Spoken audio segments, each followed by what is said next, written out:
Monsieur Castaner, Monsieur Griveaux, Monsieur Philippe, Monsieur Macron, vous pourrez déployer l'armée dans les rues, les parachutistes, des hélicoptères de combat, des drones, des tanks, tout ce que vous voulez. J'irai tous les week-ends manifester mon mécontentement contre votre gouvernement terroriste qui détruit la vie des gens.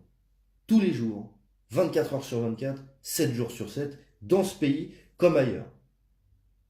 Tous les samedis, je serai là. Et tous les jours où j'aurai la possibilité de transférer les infos et faire en sorte que les gens puissent voir ce qui se passe, je le ferai.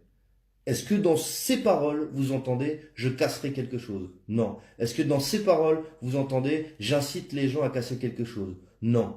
Toutes les personnes qui seront mobilisées sont maîtres de leurs actes et savent ce que eux sont capables de faire ou pas pour montrer leur mécontentement. Ça peut être peindre un panneau, ça peut être imprimer des stickers, ça peut être autre chose. Chacun est libre de faire ce qu'il a à faire et répond de ce qu'il fait quand il doit répondre de ce qu'il fait. Voilà. Mais en l'occurrence, je ne lâcherai pas et je serai là tous les week-ends, Monsieur Castaner.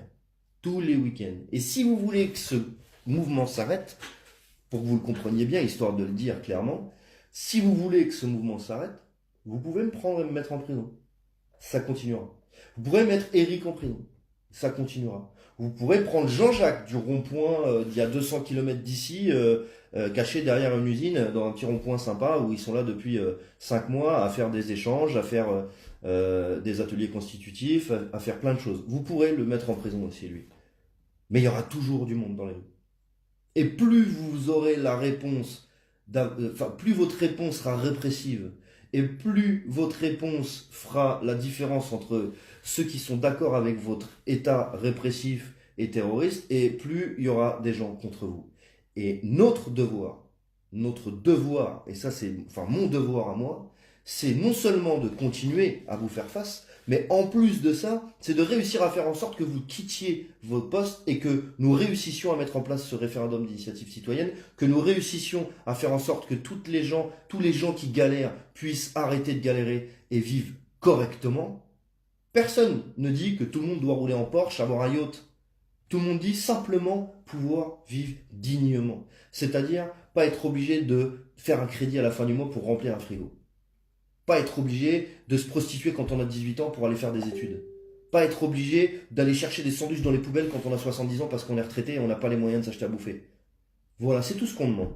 Ça, le fait que vous n'ayez plus la possibilité de nous la mettre profond, recul de vos privilèges, pour ceux qui sont encore en poste et ceux qui ne le sont plus, recul de vos rentes, et puis les retraites, c'est sympa, mais des retraites sur 200 siècles, on va éviter quoi. Donc aujourd'hui, vous avez deux France. Vous avez la France de ceux qui lâcheront rien, sous toutes ses formes. Et vous avez la France de ceux qui lâcheront rien au gouvernement, sous toutes ses formes. Mais vous avez prouvé plein de choses depuis le début. Nous, on a prouvé aussi plein de choses. On a prouvé quoi? On a prouvé qu'on lâcherait pas. Même si vous aviez pensé que c'était le cas. On a prouvé qu'on était capable de rencontrer des personnes qu'on n'aurait jamais rencontrées et d'avoir des discussions qu'on n'aurait jamais eues. De s'instruire et de prendre de la culture comme jamais on aurait pensé pouvoir avoir en si peu de temps. En 5 mois, la conscience politique, la conscience intellectuelle, les échanges avec des personnes d'horizons tellement variés ont fait en sorte que des gens qui avaient leur petit quotidien, qui travaillaient en usine ou qui travaillaient en intérim comme moi, auraient jamais pu avoir la capacité ou la chance de pouvoir discuter avec des gens qui ont fait des grandes études mais qui se battent aussi pour que les gens aient des droits. Et ça n'a pas de prix. On a réussi ça.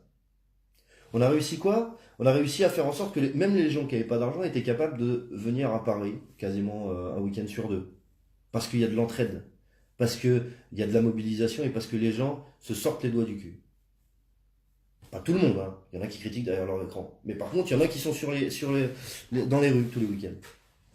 On a réussi ça, nous. Et vous avez réussi quoi? Vous avez réussi à détruire l'image de notre pays au niveau international. Vous avez réussi à détruire l'espoir que la politique pouvait ne pas être véreuse. Vous avez détruit l'image de ce que représente un président de la République, un Premier ministre, un ministre de l'Intérieur, un porte-parole du gouvernement. Vous avez détruit ces images-là. Parce que dans votre jusqu'au boutisme dans la connerie, vous avez réussi juste une seule chose, à motiver et à rendre déterminés des gens qui, à la base, n'auraient jamais pensé sortir de chez eux. Et ça, c'est seulement de votre faute.